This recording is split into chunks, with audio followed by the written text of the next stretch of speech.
Filip and we will introduce Jaroslav Švelch, Czech game scholar known for publications like Gaming and Carter, and also upcoming Prague versus Monster, which is kind of a theoretical background of this exhibition.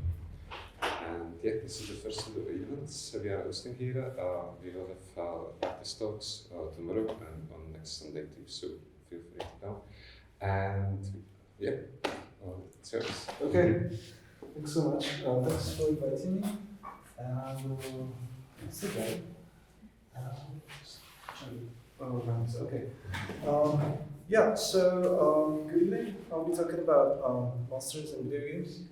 And I'll be talking mostly about commercial games. So the games that are exhibited here are experimental games, are games that are trying to kind of break the rules of how monsters are usually represented in games. But I will kind of talk more about the baseline of how monsters are usually represented in games. Very often, when we think about monsters in games, and by monsters, right now I mean beings that are not human and are not kind of known to contemporary science, let's say, in this kind of narrow sense right now.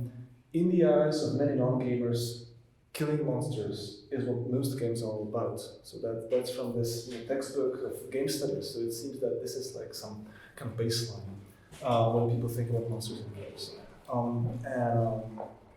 I wrote this book called Player versus Monster that tries to understand why this happened. It's a cultural history of monsters in video games, in a way, and also a critique of how monstrosity monsters are being represented historically in video games and also in contemporary video games. And it also kind of looks for games that are trying to do something different and maybe offering some kind of other model of representing monsters. Yeah, the book is it's finished. Filip has actually read it, so there's a version that exists, but it's not out yet. It will come out in February next year. And today I will kind of copy the structure of the book to some extent. So I will talk about some kind of general theory of monsters and monstrosity. Then I will talk about these kind of roots of how monsters are represented in games. So looking at it historically. And then I'll be talking about these games that kind of maybe are original, break new ground, or provide some alternative models.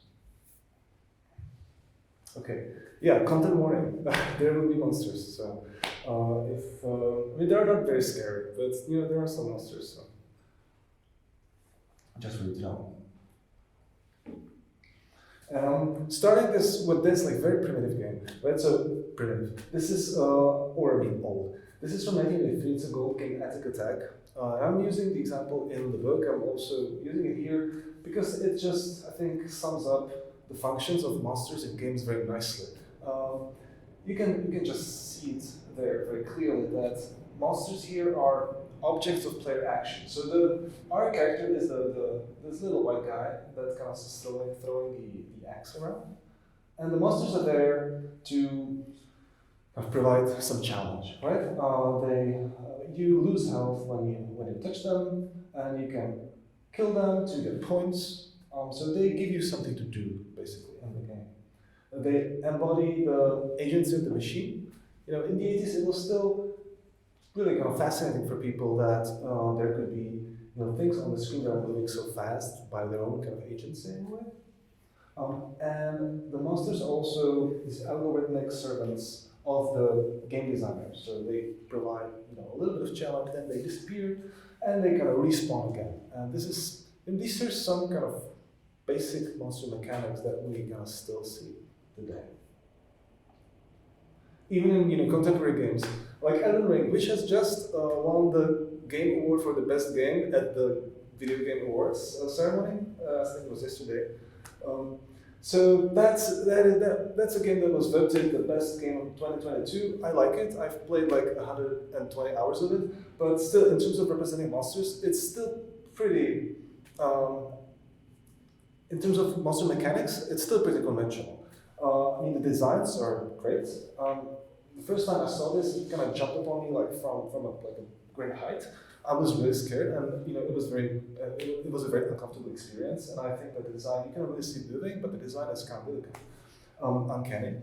But in the end, the function of this monster, I think it's called hand spider. The function of this monster is to provide some kind of fast challenge for you, and then basically you destroy it, or the player character destroys it, and then you get some score, you get some, they're called runes, honoring, which is basically an in-game currency, and you can use it to kind of upgrade your character and so on. So there's this kind of economy of killing monsters and getting some kind of in-game advantage for it. So it's actually very similar, although it's 40 years apart. Yeah, so how to kind of think about this theoretically, and what we see on the example of Elden Ring is that games are trying to present monsters that are scary and appalling, but at the same time they're still kind of entangled in these norms of monster representation that makes them targets, right? That makes them object of player action, and there's this tension in game design, how to present monsters that are scary, or somehow awe-inspiring, but at the same time can be defeated, which is just like the usual function of monsters. And I conceptualize it in the book as this tension between two modes of representing monstrosity: sublime and contained monstrosity.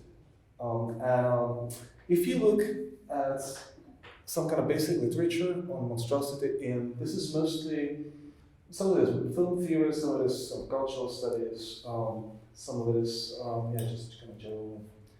Some of it is also philosophy. Mostly what they'll be talking about is sublime monstrosity, which is this traditional approach to monstrosity, which I will talk about in a minute. But in video games, I argue that the monstrosity that we see is usually contained. So what is sublime monstrosity? That kind of goes back to this idea of sublime, which is famously defined by Immanuel Kant as something that is ill-adapted to our faculty of presentation, something that does violence, as it were, to the imagination. So we could say that monsters are things that are that do violence to the imagination, that are kind of difficult to represent. Noel Carroll, who takes this kind of formalist, cognitivist approach to monsters, says that monsters are not only physically threatening, they are cognitively threatening. They are threats to common knowledge. So they transgress cognitive the boundaries of categories, which is disorienting. So, for example, the undead, right, are both alive and dead. So they're transgressing these categories that we have, and that is what makes them monsters.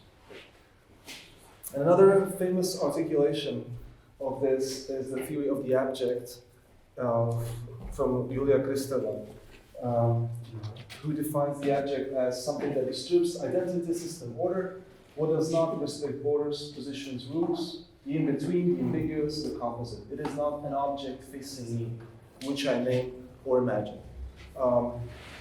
And this is really kind of in contrast with what we know from games, right? Because in games, monsters are usually objects of player action. Sublime monstrosity, as it is usually understood in philosophy and cultural studies, has, of course, some examples. And I think one of the kind of most famous is H.P. Lovecraft's fiction. So I think I can just read this. So it's kind of nice. I cannot even hint what it was like, for it was a compound of all that is unclean, uncanny, unwelcome, abnormal, and detestable. It was the ghoulish shade of decay, antiquity, and desolation, the putrid dripping idol of unwholesome revelation, the awful bearing of that which the merciful earth should always hide. And this is typical of his prose, and he never really commits to description of any of the monstrosities in the fiction, and that is what makes it effective as depictions of monstrosity in a way, and it makes it an example of what we can call sublime monstrosity. But Lovecraft's fiction is notoriously difficult to adapt into not only film, but also, especially video games, right? Because in video games, you usually have to show stuff, you have to simulate stuff so that it actually appears in the game. And there are games that are trying to do this, and they have been successful at this. There are some great examples of that, and I will talk about them a bit later. So on the other hand, we have this other type of monstrosity, the other type of representation of monstrosity, which I call contained. So along with this, throughout history, there have been these attempts to contain the unknown, and that comes from bureaucracy, from knowledge institutions, and so on. We're trying to kind of order the world around us into some kind of system, and including monsters. With monsters kind of representing this unknown. And there's this huge tradition, this long tradition of bestiaries, for instance. So in bestiaries, we had these animals, some of them were fictional, some of them were just kind of misinterpretations of actual existing animals, but they were sorted in these books, there were these lists, and by putting them on the page and creating lists of them, we are in fact kind of containing them, and they are no longer scary. This is something that has happened not only in Europe, but also in other parts of the world. I'm quoting here Richard Strasberg, who's a scholar of Chinese bestiaries. But actually, the image is from a Christian bestiary. He's talking about Chinese bestiaries. Saying that the reader willingly consumed an illusion that all the important objects of reality had been collected and ordered according to a fundamental taxonomy, and that these things were now manageable and available for exploitation. So not only bestiaries, but also kind of popular monster movies. They are a bit similar. There's especially in the 1960s, something called monster culture became very popular. That's a term that's been used by various kind of cultural scholars like Henry Jenkins or Bob Prague, talking about the way in which in the 1960s monsters from kind of early sound film from the 1930s and from the 1940s were repackaged as this kind of safe, kind of fun entertainment for kids. So monsters that were supposed to be previously kind of scary are no longer represented as scary, but more as kind of these funny things that we can learn about in magazines like famous Monsters of Filmland, and monsters also kind of entered this TV shows and films for kids and teenagers and so on. What we can say it leads to is the commodification of monsters.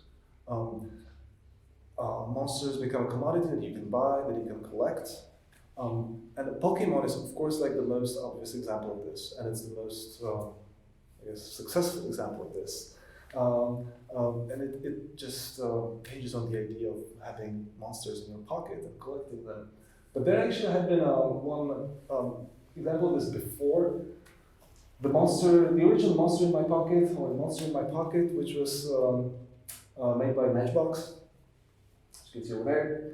So you could collect all kinds of monsters from myth, there were vampires, there were dinosaurs, so you had like a really kind of motley crew of monsters that you could collect. And of course Pokemon came after. So these are some kind of predecessors of this approach to monstrosity that we see in video games. And another important one is cybernetics. Just a way of looking at the world through the lens of cybernetics. The cybernetics emerged in after the Second World War, out of the kind of defense and military research projects in the United States, but also elsewhere. There were these attempts to kind of simulate combat situations and to predict kind of future scenarios. And in these simulated situations, very often whatever was moving was the enemy, right? So these were kind of hypothetical combat situations where like the defense turrets are trying to target the enemies, for instance. And the historian of science, Peter Galison, calls it the ontology of the enemy. It's just this idea that anything that exists that is not us is the enemy. And this drove a lot of kind of military research in the 1950s. And from this military research, we actually got a lot of the technology that is now used to run games, like real-time graphic displays and networked computers and things like that. And the digital technology has features that lead to the kind of exposing of the unknown as well. And I'm quoting here from Mackenzie's work, who says that the primary violence of the game space has nothing to do with brightly colored explosions. It's not really about like what's happening on the surface or mounting death counts, but with the decision by digital fiat on where everything belongs and how it is ranked. So it creates this order. What had previously been unknown is suddenly kind of put into databases and is being simulated. In order to simulate it, we actually have to kind of specify it. We have to encode it in the program that's running the game or simulation.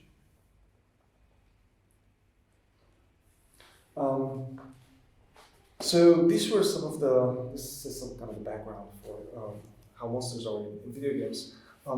And when I was looking at the history of this and how this happened, so I went to some kind of popular texts, popular books about killing monsters, kind of trying to learn how people think about this phenomenon of killing monsters.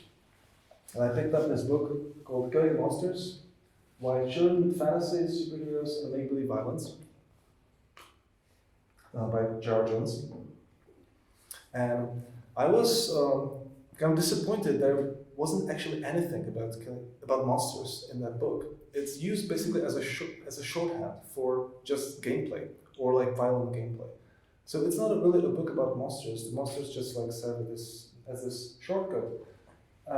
Another similar example is this article from Washington Post that was published during the pandemic, or after the kind of first major wave of the COVID pandemic. They laughed, they cried, they killed monsters. How friendships thrived in video games during the pandemic. But once again, if you go into the article, there's not that much about monsters. There's probably like one game featured there that has monsters, which is Minecraft. But they're not. They're there, but they're not that important. But mostly it's about Animal Crossing and FIFA. Right? So here, once again, killing monsters just serves as this kind of synecdoche for games, so it's way of referring to games. So it seems that killing monsters has just been completely naturalized. It's just like a way of talking about games in general. But how did that happen? In the book, I make this historical argument that monsters were actually very rare in games, if not non-existent, before the 1970s. If you think of card games, board games, there are rarely any monsters if you look at games that were made before the 1970s. I'm trying to show that this explosion of monsters in video games actually was the result of this kind of new mode of gameplay that emerged in that era, in the 1970s, which I call player versus environment. Well, it is a term that's commonly used actually when you're playing kind of online games. It basically means that it's a situation where a player is facing like a hostile environment, usually represented by monsters. Right? And it is a fairly kind of new kind of mode of gameplay that I will kind of talk a little bit about that. And I want to show that there are kind of these two major influences that popularized and kind of helped invent this kind gameplay, and that is Dungeons and Dragons and Space Invaders. This mode of gameplay didn't really exist before that. So the first example I want to give is of Dungeons and Dragons. Does anybody play Dungeons and Dragons? Yeah, I have some. Yeah, great. It's just, I mean, it's been around for a long time. You know, the first one, the first edition came out in 1974. It's kind of going through a renaissance, I think. More and more people are starting to play Dungeons and Dragons, which is great. This was Dungeons and Dragons kind of grew out of miniature wargaming culture. So people who were playing with basically medieval battles with miniatures. The big change in Dungeons and Dragons is that it's not two armies, basically two players controlling armies that fight each other, but it is a group of players that face the hostile environment. And so that's the big change. Since this was based on miniature wargaming, they kind of encouraged people to use miniatures. It was not necessary, but a lot of people did use miniatures, and I think still today, it's kind of common to use miniatures when you're playing Dungeons and Dragons. Medieval wargaming had this strong emphasis on realism of combat. Right? So what happens then, like when you make a fantasy game that's inspired by miniature wargaming, and suddenly you introduce monsters like dragons, orcs, and whatever. It just creates this interesting paradox that you're kind of trying to represent monsters who don't exist realistically. And how do you do that? Right? You have to create very detailed descriptions of those monsters. The kind of level of detail on which Dungeons and Dragons describe monsters is just unprecedented, even in bestiaries. So if we look at this is a table from the original Dungeons and Dragons book from 1974. So basically, it's a rule-based game. It's not a computer game, but it's a computational game in many ways. You count a lot. You kind of throw dice to determine the outcomes of the battles and so on. In order for monsters to work within that system, you have to give them these statistics or stats. And you can see here that here are some of them. Right? Goblins, orcs, ogres, trolls, ghouls, wights, mummies, specters, hydras, dragons, and so on, gargoyles. Right? So all kinds of monsters now have armor class, they have their speed, and some other stats. So you take all of these monsters from different cultural traditions, from different types of fiction, and you just kind of put that into one kind of common rule system. So that's kind of one thing that Dungeons and Dragons did, and the other is that it used the word monster in an interesting way, because it was a game that was very much based on combat,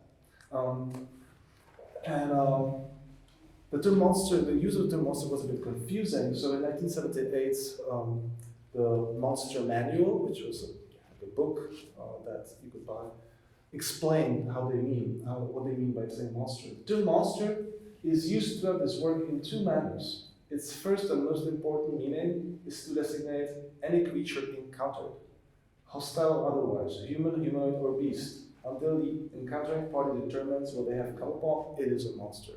So being a monster is the default mode of existing, basically, in this game, if you are not a player character. Which really kind of echoes the ontology of the enemy that I talked about, which is like the Cold War era kind of tradition of thinking about otherness as hostile, basically, in terms of hostility. And the secondary usage is in the usual sense. A horrible or wicked creature of some sort, so now we're looking at the quality of the monster. But by default, anything you encounter is a monster. So it just creates this clear opposition between the player and the monster.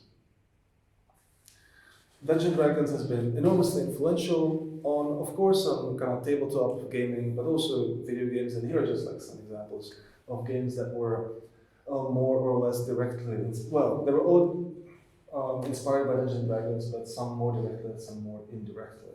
Some of these are kind of series that were going on for a long time. I just want to kind of show one particular example, a game called Calabath by Richard Garriott, who then made the Ultima series. And you can see that the monsters were really kind of the selling point of the game. The first thing that they advertised about the game is 10 different high-res monsters. Well, you can imagine what high-res kind of meant in 1980s, the game from 1980s. So I mean, they were not very high-res from today's perspective, but they put a lot of effort into creating those images. And also in the manual, there's a really kind of nice, a sentence kind of encapsulating this player versus environment approach. It is thy duty to help rid the Calabath of the foul beasts which infested while trying to stay alive. Right? So once again, this clear opposition. Another source for the popularity of this mode of engagement, player versus environment mode, is, I would argue, Space Invaders. But Space Invaders was not like the first game featuring, invaders from space. There had been other games before that, before the Space Invaders game from 1978. I just want to show like one electromechanical game that preceded it, which will then show how Space Invaders, the game from 1978, is so interesting and groundbreaking. So there used to be games that had a theme of aliens attacking the Earth. Before that, like The Invaders from 1970, very similar name. But this is not a computer game, this is an electromechanical arcade game. And it's a bit, I think it's a bit sometimes difficult to imagine what these were like, so I will play a video. So this is an electromechanical game. This is all kind of tangible stuff made out of paper and cardboard and things like that. Timer. The video is actually on. Timer. Review here.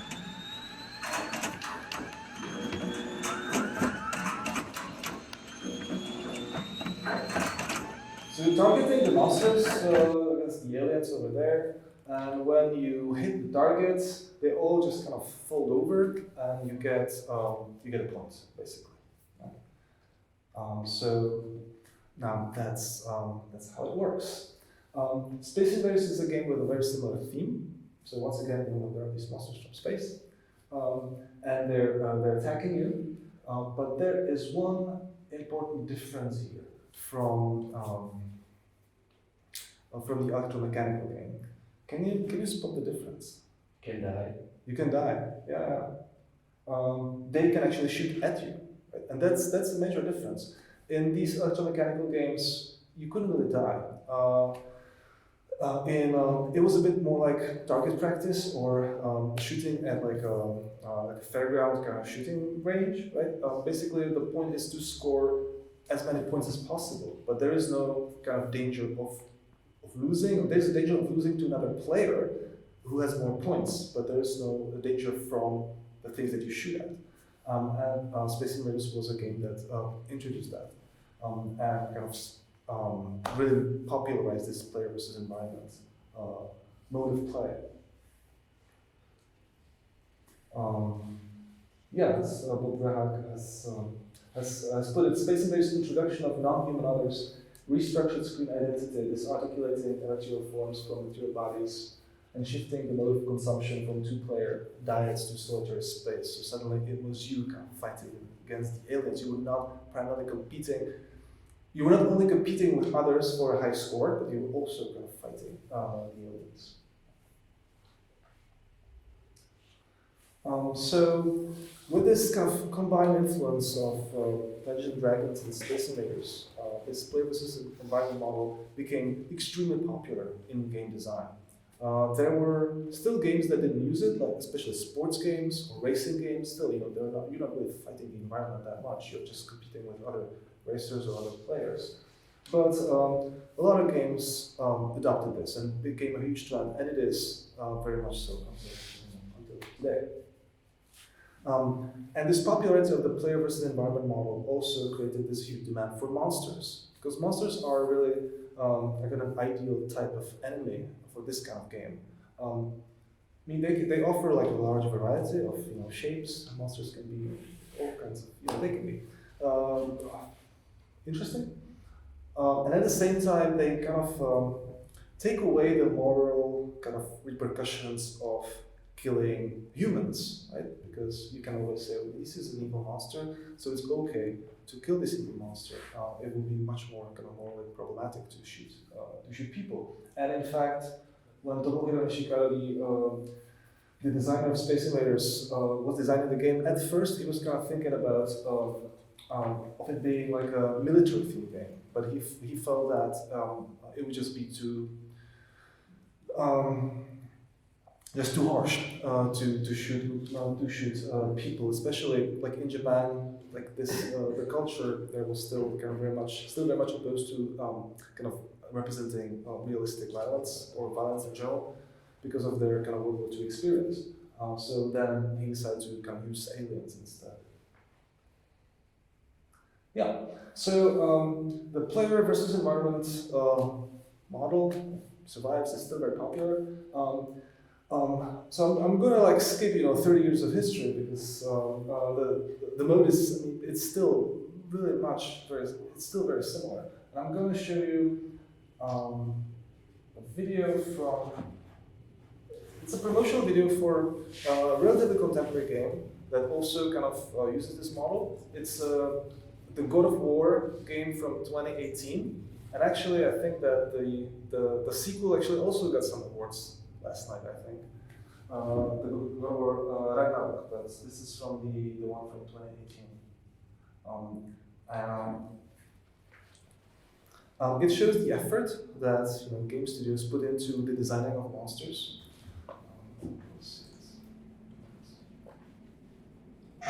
The trolls are these fantastically big. They're talking about trolls, who are a type of monster. The trolls are these fantastically big enemies that are throughout the game. They are a race of creatures that at one time were very plentiful. They had their own cultures, villages and cities and everything, and when they were kind of betrayed by the gods, a lot of their societies were destroyed. So it left only a few of them wandering the world, kind of with this massive chip on their shoulder.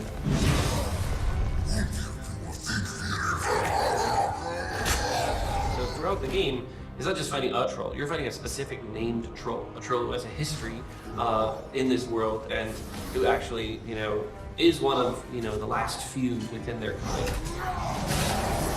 Trolls are one of the more intelligent races that we have in the game. So they actually have a religion and they kind of pray to their totems. They take those totems and they kind of use their weapons. The more difficult trolls you start seeing, the more corrupted they are from those weapons. The energy almost starts consuming their body. And that's one of those like little hints from the story that we kind of end up putting in the design and helps just bring them to life. It's fun to watch people fight the troll because some people are just so scared they just run away all the time and just throw their axe at them constantly. However, since you can aim your axe at his head and aim his axe at his arms and legs, there's certain parts of him that you can aim at, I would advise just getting in there and kicking his ass because Kratos can handle anything.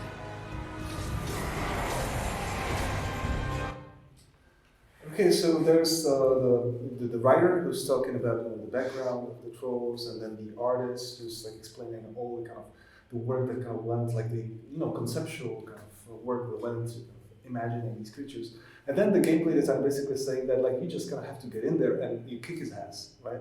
So it's interesting that so much work is kind of being spent on making this, creating this creature, and then like the only goal is actually to kill it, but that is how monsters are in games very often. I have a chapter in the book that talks about the work, the labor of creating monsters, and kind of looks at it from like a more, I guess, art history point of view. I would just like quickly say a few words about that because it relates to the kind of the range of possible shapes of monsters that we can imagine, and The imagination in this regard is very often kind of limited first by the player versus environment kind of mode of play, because games monsters are designed to be beaten very often, and also by the kind of technological affordances of the tools that kind of people are using when making games, and also kind of by kind of production efficiency and things like that. So actually, Rafael Grassetti, who's the kind of lead artist for God of War, talks about kind of the difficulty of translating 2D concepts into 3D models in the game, saying that 2D concept artists have a clean slate and they can come up with the coolest, craziest stuff they can think of in terms of monsters. But there are limits to how these 2D concepts can be translated into 3D models. Suddenly, like there are more kind of constraints, right? You have a specific piece of software like Maya. You have to kind of use you have to kind of do it in a certain kind of language with certain tools. And he says there's always a certain and that's what he says. And we can relate this to another kind of quote from monster theory. There's always a certain closure in the static image which transfixes and holds in place that which might otherwise remain unknown.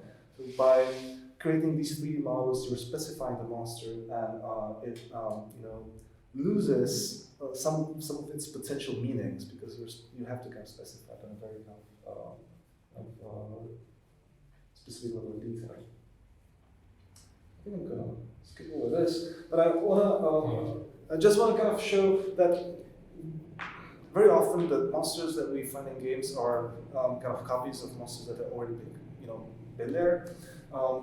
Skeletons are just like some of these like very kind of typical monsters you can find in many games,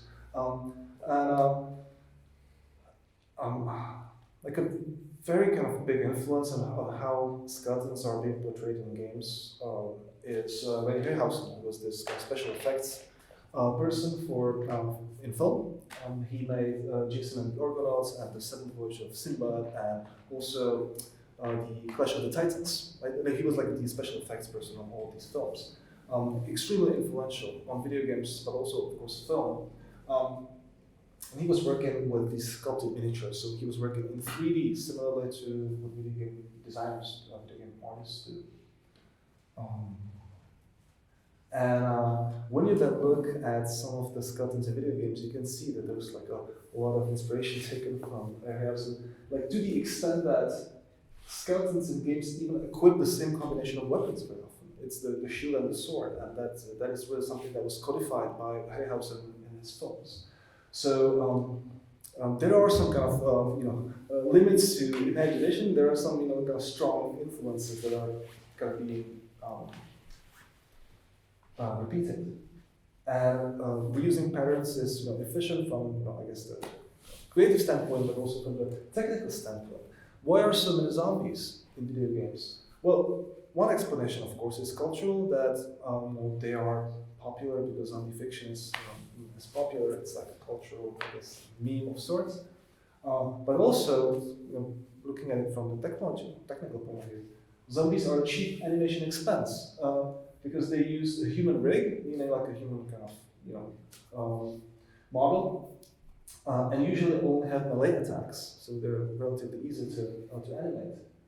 And using already existing meshes as a starting point is, when possible, very important for production efficiency, which is also a reason why so many monsters are just kind of humans that are kind of slightly deformed, for instance, because you can use the models that you already have and just kind of tweak them a little bit. Or you can buy skeletons for your game on asset stores. So if you're making a game this is for the Unreal Engine, you're making a game for the Unreal Engine, you want to have skeletons in there, you can just buy ready-made skeletons for your game. And once again, these are very much kind of the copies of the Harryhausen skeletons. Okay, so so far I've been mostly talking about I've been talking critically a little bit, kind of the limitations and about, I guess, the conventions. But I also want to talk about, the breaking of those conventions. And the player versus environment mode which I describe, is very much of its era. It was kind of invented in the 1970s, and it's kind of simplistic. It equates enmity or has hostility with otherness, and promotes this idea of a calculable, defeatable, objectified enemy. But since then, humanity has faced threats that are very different. Right? They are pervasive, distributed, cannot really be destroyed with conventional combat, conventional firepower. Things like climate change or corporate greed or pandemics. Right? These are all things that cannot be really pointed at and kind of attacked. Right? These are kind of more complex problems. And at the same time, gender studies, post-colonial studies, and other related disciplines have shown us the extent to which otherness is not natural, but is constructed. So it is time to kind of look at these monsters from a different point of view, even in games. When I was thinking about it, I went back to the player versus environment kind of conventions, right? And it has it presupposes kind of two basic things. One of them is that you can distance yourself from the enemy, right? You can tell yourself apart from the monster. So that's kind of one kind of presupposition for player versus environment gameplay. And the other one is the fact that you can target the monster. It is actually in reach, and you can engage in combat. And there are games that kind of break these conventions in two different ways. One of them is failure of distancing, and the other one is failure of engagement. Failure of distancing means that you cannot distance yourself from the monster. You cannot really tell yourself apart from the monster. There are many examples of that. I'm giving one kind of historical example before I go to contemporary examples.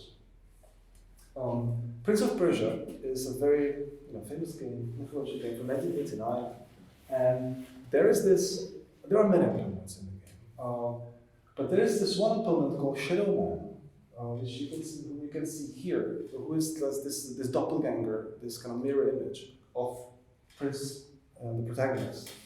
And throughout the game, the Shadow Man kind of complicates your journey, and then there is this this battle that you enter into. And the problem here is that whenever Prince tries to hurt Shadow Man, he also loses one kind of point of health, right? Or one life. So whenever you deal damage to the Shadow Man, you also do damage to yourself. So what is the? Does anybody know what the trick is? How you solve this?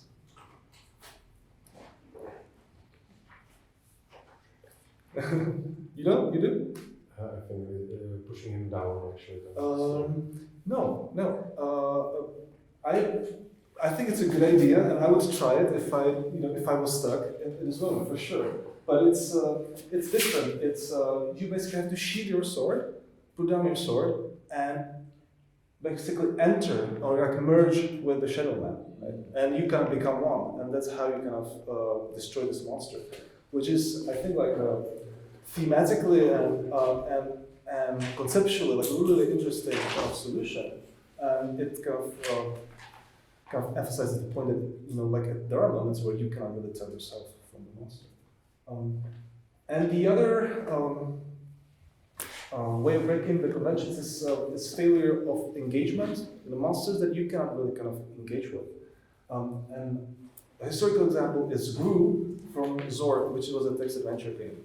And when you were walking around in dark areas, the game would tell you, it is pitch black, you're likely to be eaten by a Gru. And there was no way of learning more about the Gru. You couldn't look at the Gru, you couldn't kind of examine the Gru, you couldn't do anything. It would eat you at some point, but you didn't know anything, and you couldn't fight it. Right? It was just this kind of pure expression of the will of the designers to limit the activity of the player.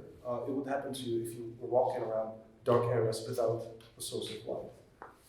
So it's a monster that you cannot engage with, and it became very popular. Gru became this kind of, so you could say like a meme, in the kind of early gaming culture, and one of the, I guess, like the most well-known kind of monsters in early adventure games. So now for some kind of more contemporary examples, some of which you probably know. So first I want to talk about the games that embody this failure of distancing, games that kind of complicate the division between the player and the monster. And Shadow of the Colossus is one of, I guess, the notorious examples. It's a game in which the main character on the right is told by this kind of strange spirit-like entity to kill 16 of these huge monsters, the Colossi, in order to kind of bring his dead lover to life. So you have some motivation. And you start killing these enormous monsters who are beautifully designed. And they're not really hostile, right? You come to them and they just kind of leave you be, but like, okay, when you start attacking them, they do attack back. You have to kind of climb on top of them, and it's a kind of very kind of intricate thing, and kind of these puzzle-like encounters. But you get a sense that maybe it's not the thing that you should be doing, right? And I think that like the realization comes after you kill the first Colossus. Like a very kind of melancholy music starts playing, and of course, and also the main character becomes paler and paler as you kill more monsters, and more of these colossi, I would say. This was so unusual at the time that when the designers were kind of demoing this game at like a very early stage, they were playing it, and suddenly like they killed the Colossus, and this melancholy kind of minor key music started playing, and they started laughing because they thought it was a mistake, that it should be like a different music. Because normally, like when you kill a monster, there's like triumphant music, right? There's like very happy music, but here there's not, and it was a way of kind of questioning what the player does and what players do in the game. And it's also a game that kind of sends an environmental message, I would say, because these colossi are kind of these beings that represent the world, and they're just kind of doing their own thing, and you're just basically invading their world, and you're killing them. So the main character here is sort of like a tragic hero, because he becomes a monster himself. Then, like another approach would be not to like make a monster out of the player character, but to make the monsters more sympathetic. And there are several games that do that. One of them, Undertale, which is an indie game from 2015, like a very, very successful indie game. In it, you encounter these entities that are actually explicitly called monsters, and you have here like an interface that kind of pretty much invites you to attack them and to battle them. But also, if you kind of examine them, you can read these things about them that kind of make them not monsters at all. Like Frogit, life is difficult for this enemy, or Migos, it seems evil, but it's just with the wrong crowd. Or Winston, this monster is too sensitive to fight. So they have these like really kind of these concerns that we would not normally associate with monsters. And of course, I mean, you can kill them, and you can finish the game while killing the monsters. But then you kind of have this revelation at the end of the game that you were doing it wrong, and that basically the game can be finished without killing the monsters, and that you were just kind of following the conventions of player versus. It doesn't say that explicitly, but basically you were doing what you would usually do in games, but it was not the right thing to do. And the whole game can be actually finished without killing any monsters, although it is much more difficult. The Shadow of War and the Shadow of Miller do something similar, right? Like they have orcs there, which are, I mean, they are clearly the enemies of the player character, but there is this relatively sophisticated system that simulates their social lives. So they're not just like objects of player action, but they also have their own lives and own concerns and all kind of relationships within the ranks of the orc army. and so on. So in a way, the game is kind of humanizing them, but still kind of there are still enemies, but they are kind of much more humanized than monsters in most games. Yeah, I'm getting to examples of games that represent this failure of engagement. Games where monsters are kind of hard to see or hard to engage with. I was mentioning Lovecraft at the beginning. There are some games who are kind of trying to adapt Lovecraft. One of them, Amnesia: The Darkest Descent from 2010. It's a horror game, first-person horror game, in which the main character is in this kind of gothic environment, and there are monsters. There are monsters kind of walking around the environment, but looking at a monster drains the sanity stat. So sanity is simulated within the game, and whenever you look at something scary, you lose sanity. And eventually you die if you lose all sanity. And before that you kind of start hallucinating and so on. So there is like a strong incentive not to look at monsters. The game, and there's no combat mechanics, so you cannot really kill the monsters. And the game is really kind of so good, it's so good at incentivizing you to not look at monsters that when I played through the game, I actually never saw what the monsters looked like. I was always kind of trying to evade them and kind of walk around them. So only later when I looked at the game's kind of wiki pages, I found out that this is what they look like. Right? So the game kind of makes you not engage with the monsters. And therefore, to some extent, kind of preserve this kind of sublime quality of the monsters. I think the design of the monster is also really nice, but I think that the fact that you should look at it is even more interesting. There's another kind of recent game that has a really interesting monster that captured my attention. Control from 2019. It's like a third-person shooter game, kind of with this paranormal theme. And there are many monsters that are kind of, or enemies that are kind of really kind of common, right? Like just these guys you shoot at. But then there's this thing called Astral Spike. You cannot really damage it.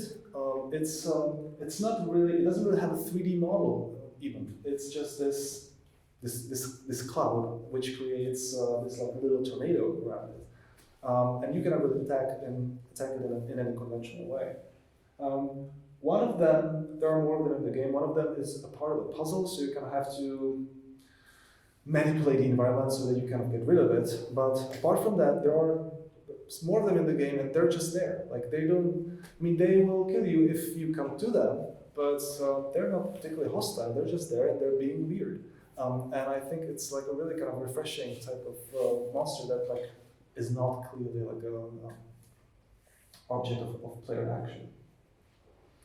And another recent example from a game that's also kind of also has a sequel now. So you can see that I was writing the book some time ago, and now there's actually a new Plague Tale game called Requiem. This is a third-person adventure game that takes place in medieval France, and it's about plague. It takes place during the plague, and plague plays an important part there.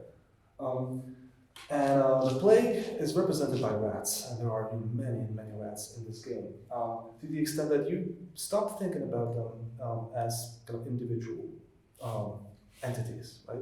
It makes no sense to kind of attack one single rat. You rather think of them as a swarm or a flow of entities.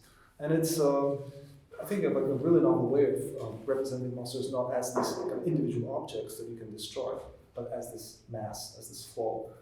Technologically, I think this is like a really kind of interesting thing they pulled off. You can kind of use the rats, divert kind of them, and use them to solve puzzles and to kind of attack other opponents in the game, human opponents in the game, and so on. Yeah, we're getting towards the end. Many of the kind of traditional opponents in games are predictable. You saw it in the example of Attic Attack at the beginning. Like, you can pretty much kind of predict what they will do. Even the trolls in God of War, they're pretty predictable. Like, they do a certain attack when you come close to them. They do a different attack when you come further away from them, and so on. There have been games that are trying to do something a bit different. but there's not many of them. And one of them is Alien Isolation. It's a 2014 game which tried to make the main antagonist unpredictable. It's the alien. It's inspired by the original film by Ridley Scott from the 70s. So there's just one kind of alien in the game. It is controlled by by artificial intelligence techniques. They're not very sophisticated, so it's not machine learning or anything, but they kind of create an illusion of being relatively sophisticated.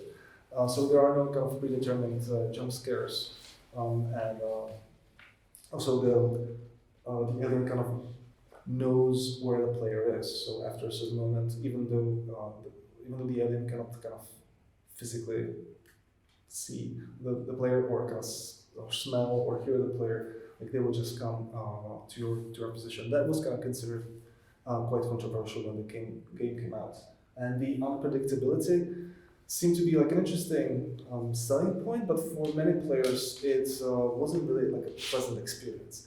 Of course, I mean, a horror game. This is a horror game. It probably shouldn't be a very pleasant experience, but it was just like a bit too repetitive for many people. So even though this was a really original thing to do, the game wasn't very successful, and it seems that like no kind of major titles since then have actually done that, trying to kind of have like a more unpredictable monster. I guess I will skip over this to get to the conclusion. So I've been talking about commercial games, mostly mainstream games, and I've tried to show that the role of monsters in games mostly arises from the player versus environment model, which makes monsters basically objects of player action and these hostile others that we're supposed to destroy. Their audiovisual representation is shaped by the conventions of figurative art. I didn't really talk that much about it, but a little bit. And the affordances of 3D graphics and animation tools, so there are all these kind of other kind of limitations of what designers can do. Breaking the convention is possible. There are examples of that, but it's also risky. Some of these games actually have been successful. Some of them not that much, like Alien Isolation. So it is risky to break game design conventions. It's always risky. And we could end with a question for reflection, right?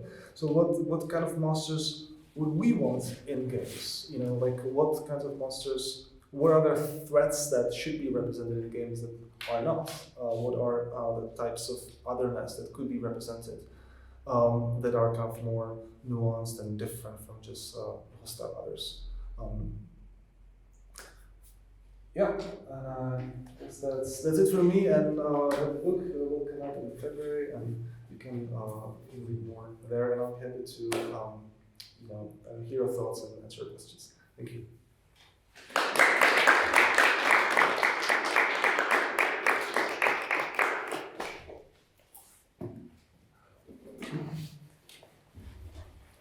Yeah, actually I had like a lot of questions where you suddenly amazingly you answered a lot of them during the talk. Okay. Like my main one is the way we now talk about monsters and monstrosity is like we understand that sometimes monsters are used to code the otherness, right? Like a lot of monsters are encoded with like racial stereotypes, queerphobic ideas, etc., etc.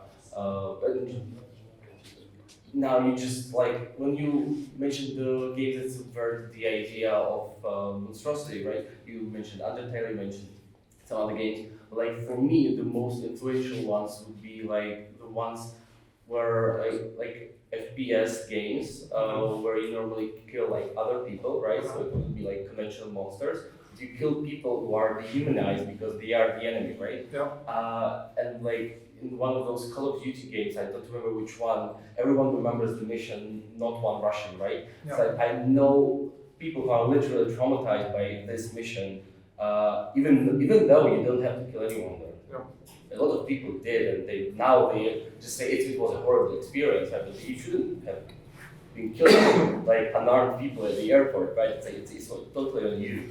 And then there are like new games that came after that, like Spec Ops: The Line, where again, the amazing experience of sudden realizations of becoming the monster yourself. Yeah. And I feel in this way, those metaphorical monstrosities are more, like, for me, they're more real than this kind of monstrosity. Yeah, I agree, and I think that there are kind of many kind of borderline cases, I would say. So you were mentioning these dehumanized opponents, and in some games actually very explicitly dehumanize them, but by giving them masks, for example, right? And then therefore kind of alleviating kind of the moral, I guess, more repercussions of kind of people.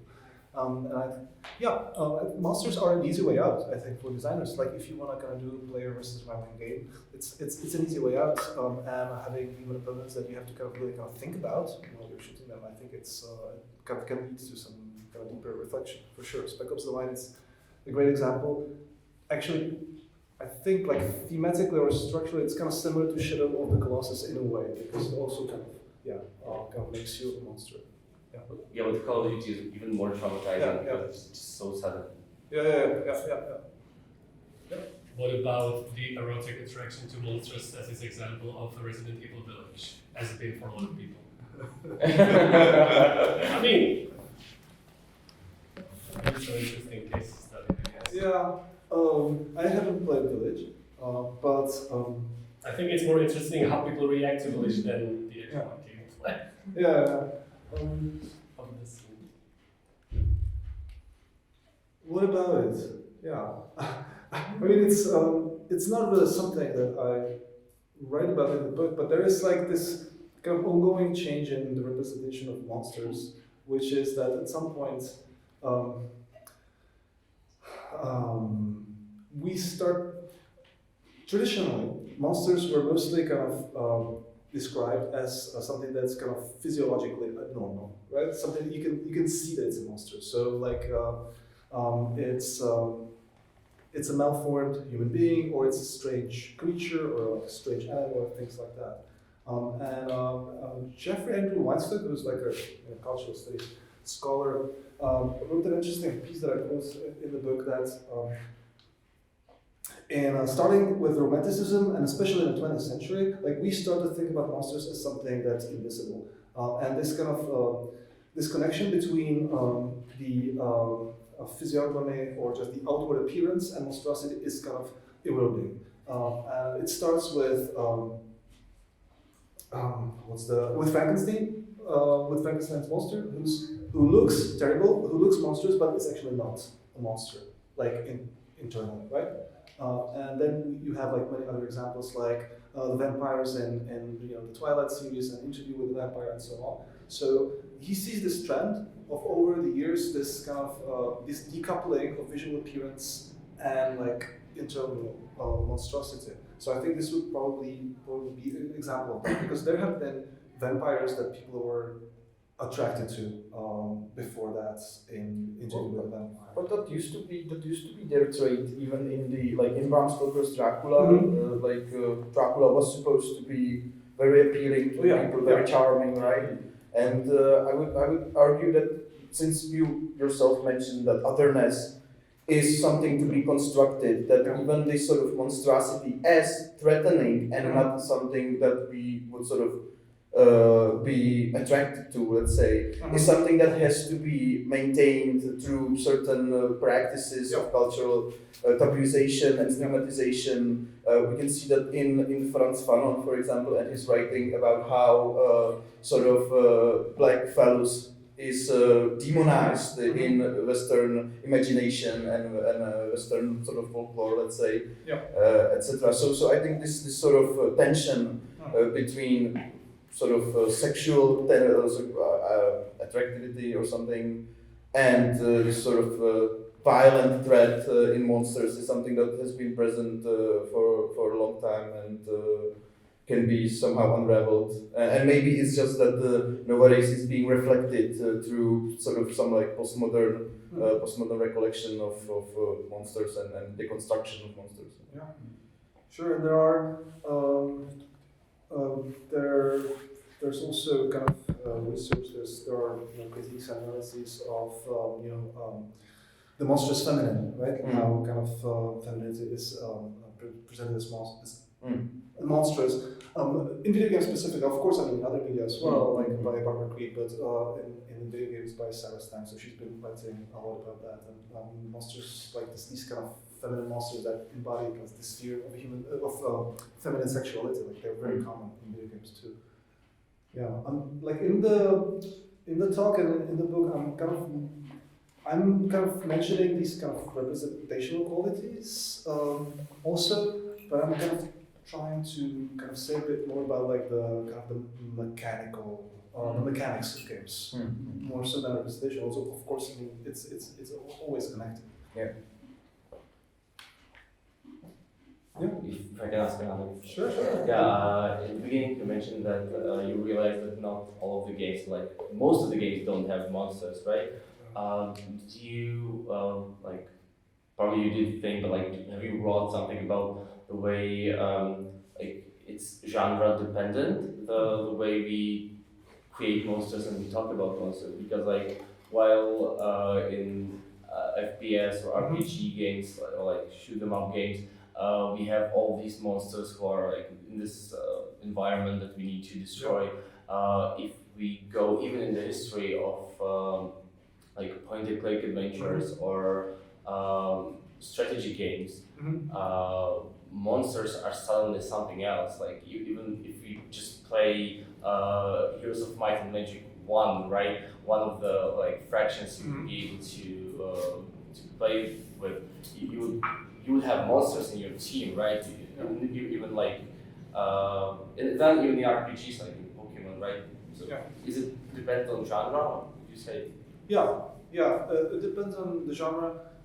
Definitely, I write a little bit about that. So what I was, I guess like the examples I was giving were mostly from like action adventure kind of games and role-playing games. In strategy games, it will always be a bit different, also because you're kind of controlling or interacting with like larger groups, of course.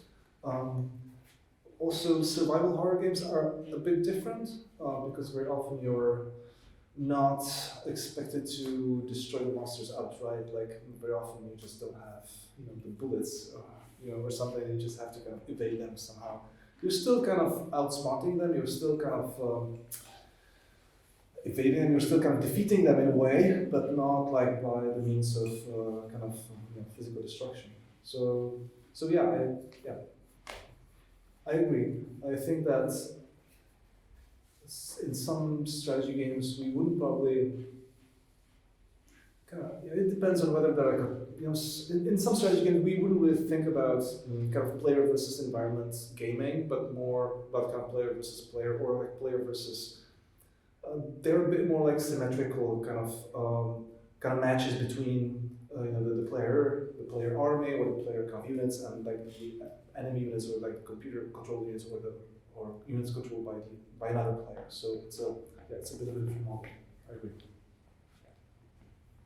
Okay, I think the interesting point to look at monsters is that when monsters are used as a means of avoiding censorship in certain countries, because I can remember any like concrete case both country in the game, but I know that humans have been replaced by zombies in certain games to just be. I think it's in Venezuela, so it's like a special case in the case. I'm not sure Venezuela, but there are some examples. I'm also mentioning one in the book. I think it is Carmageddon, which is a racing game where you get points for running over people. And there were many versions of that game for like specific territories. I think it was there was one where you were running over zombies, and they basically just very kind of simply made humans into zombies by giving them green blood. So they looked more or less the same, but they had green blood, and suddenly you could say, these are zombies, and you cannot kind of censor, you cannot regulate our game. And then there was one version where they were like I think they were kind of some kind of even more kind of alien kind of species. So definitely like using monsters as enemies is also a way of getting around kind of these kind of regulatory frameworks for sure. And otherwise it's the same game. Right? You just kind of switch the sprites, and suddenly it's more acceptable to do the same thing that you would do to humans.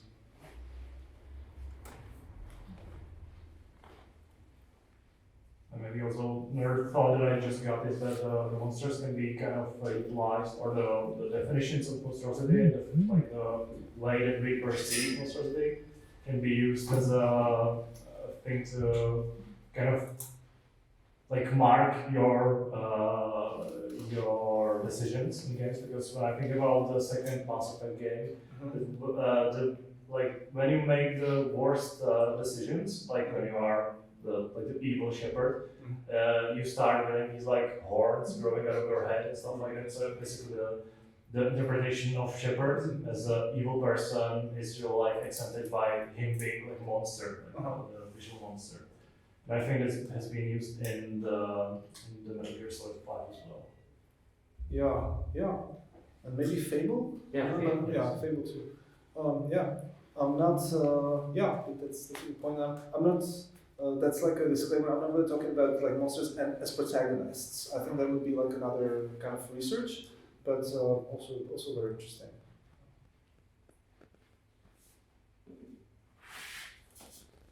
Yeah, I'm just sorry for us. No one speaking. So, I wanted to ask.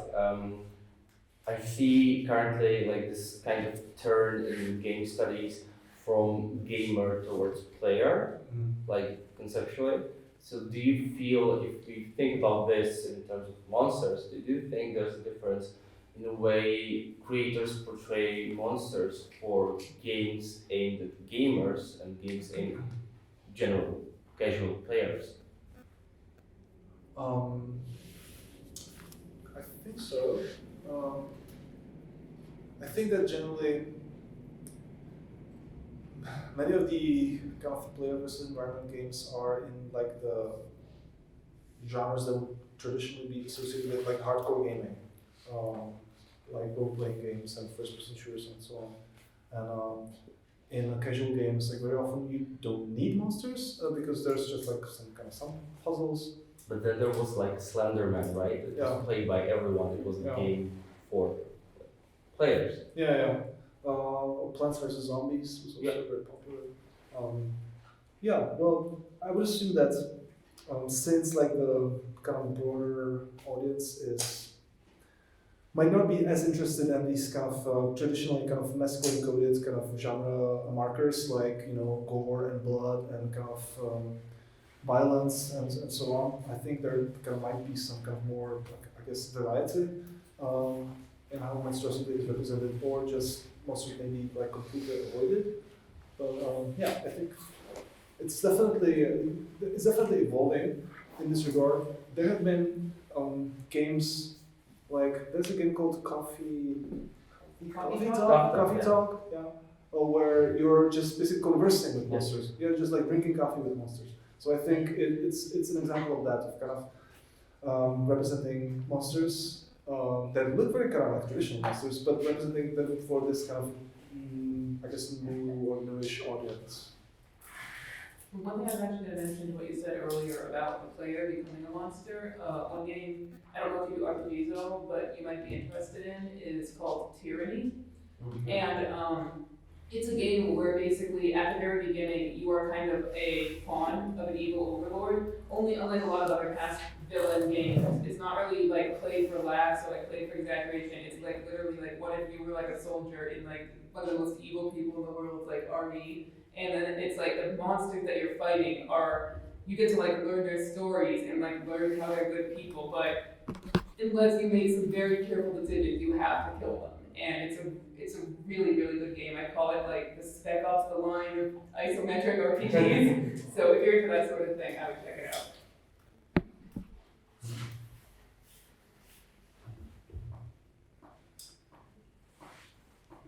Like maybe one question, like towards the end of the book, you're writing about this like inversing the narrative, like player of it environment.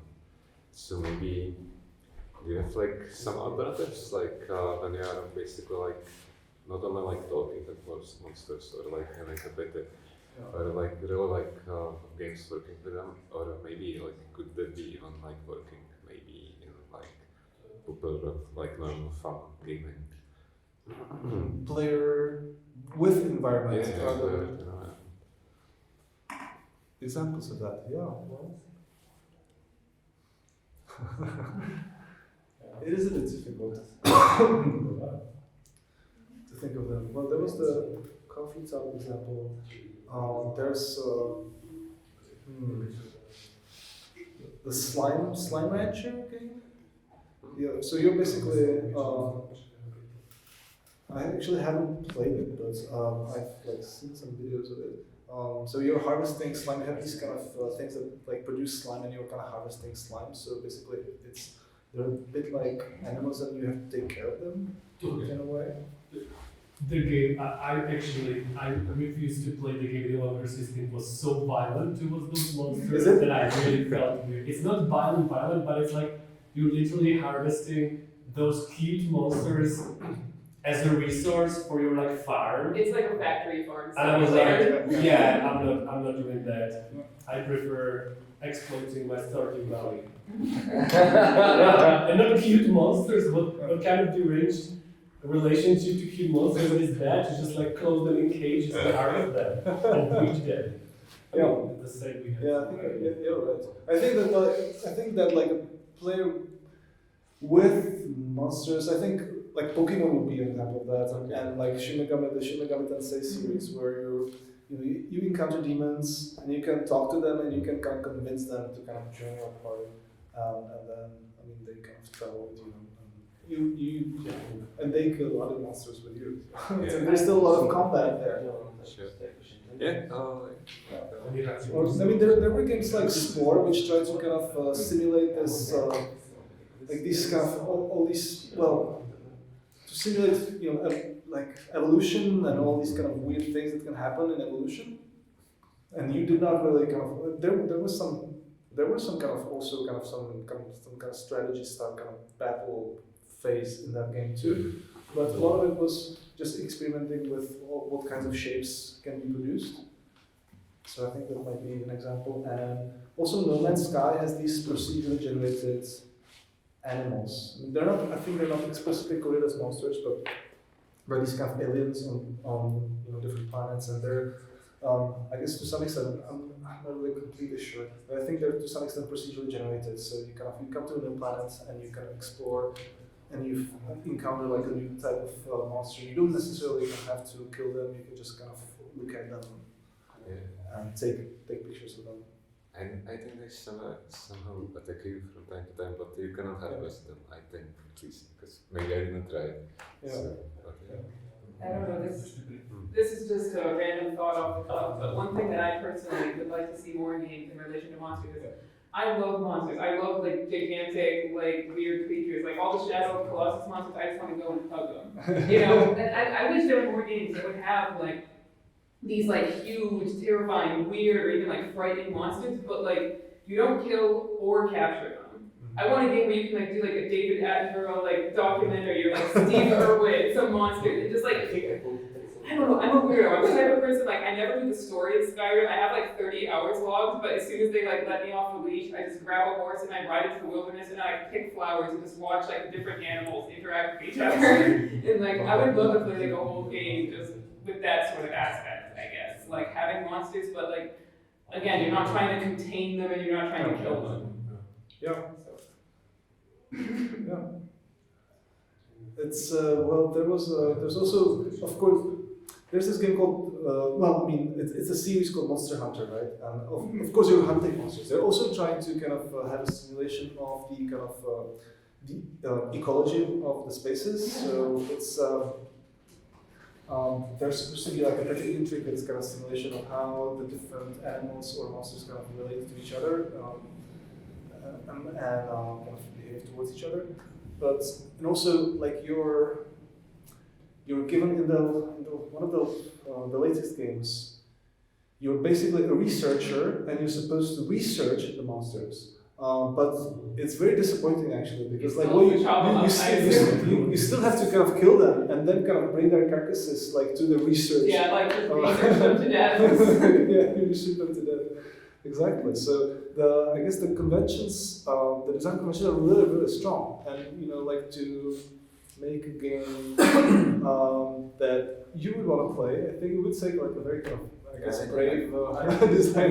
I think a game you would like would be perhaps some of those many arguably game adjacent, they call them experiences in the Apple lawsuit, but mini games in Roblox and where you embody different monsters and dragons and it's all peaceful and just like chilling out as monsters and like these.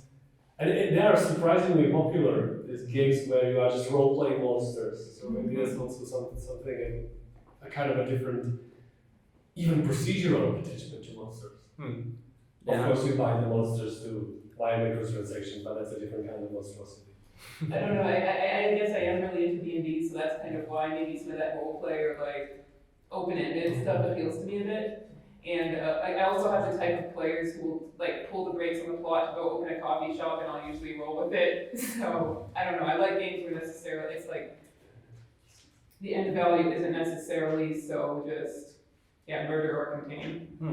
But I don't necessarily just need walking simulators either. I still like to have some kind of goals and stuff like that, you know. But it'd be cool if we could think of goals that like kill the thing or catch the thing.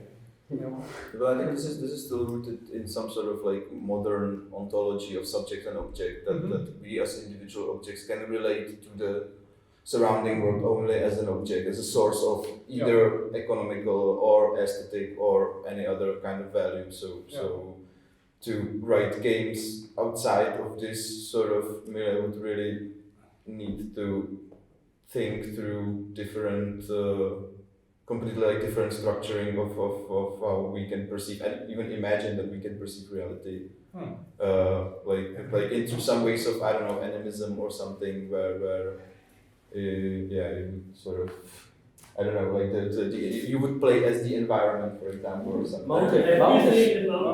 You should play mountain. Object-oriented ontologies. Okay, something like that. I guess. There's this kind of pretty famous story about Ultima Online when they were sort of building this kind of multiplayer online RPG game. They were at one point they wanted to include like a realistic ecology of the space, but so they actually spent a lot of time doing that because they thought it like people kind of enjoy it, and then when the game went live. The players just went and killed all the animals. I know that. So they just gave up because it just made no sense because like players were so used to kind of killing everything for I guess loot and points and kind of gameplay advantage that it would just make no sense to have these kind of sophisticated simulations of the life of the animals in the game. I have one comment to this and one to your hugging the monsters. Have you played We Know the Devil? I have not only. It's like the that's why I was asking about the genres before, because in point and click adventures you like some simulator like dating simulators, etc. You always have some like kind of different narratives and different ways to engage with like the topics that would be approached differently in like FPS or RPG games. So like We Know the Devil, like I won't spoil it for you, but it's like a nice game about like queer representation, like queer experience. But my comment to this was I just thought of I don't know if any of you have watched or read Hunter x Hunter, the like anime or manga. I've heard of it. We've heard. Sorry. So no one. Yeah. Well, it's like one of the arcs of the story is that they like some of the really cool hunters, which hunters are like the main characters of this story, they were able to use their like magic to create a magical video game, whatever. It's like it's hard to explain anime, but like they created this video game where you can like be transported to, which is like quite a normal thing in TV series. But here it was interesting that they created the game for everyone to have fun, but a lot of people just started killing each other for no reason in this game, just to collect some collectible cards or something inside the game. Which, yes, it was like really the same thing that happened in this real life example, like this real game. I think it's kind of a counter example I also think is interesting was the whole PvP fiasco with Fallout 76. And I don't know if you know anything about the development of that game, but good God, who does not know their players. Basically, like when starting out development for this game, they were like, PvP, yeah, go, here's a bunch of weapons, guys, everybody could go murder each other. And nobody did. They even released an article stating that we are shocked our players don't want to fight each other. But if you think about it, you're taking a bunch of people who usually like these solo game experiences, and a lot of times you just find people either cooperating or just doing their own thing, and even though they had the option, they were exclusively choosing not to kill each other, even when the game wanted them to. And I think that's very interesting too. Yeah. I also recall a very cool idea that came in Red Dead Redemption, the first game, when there was this herd of bisons in the wild in one of the last areas in the game.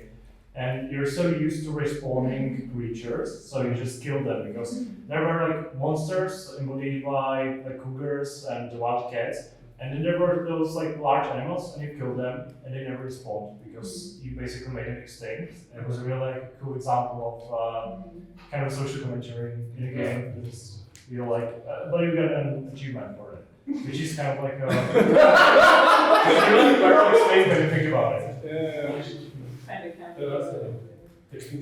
Yeah, but it's true that usually we don't think about the kind of possibility of these monsters becoming extinct in games because very often they kind of respawn and so on. Yeah, that was kind of implemented in Undertale too, in the no spoilers tab, but that was kind of extinction as part of the gameplay as well. Just about respawning, I just remember that I actually have never finished the Fallout 3 because when I started, just trying out what was going on, I accidentally killed the first quest giver, and this game actually didn't plan for this kind of event, and it didn't respond. So New Vegas is better. I think you can do it there too, which is it's a bad game design, obviously. New Vegas is better. It's glitchier, but it's better in every way, in my opinion. In New Vegas, you can kill I think literally everybody in the game except 3 characters, and you'll get to the end.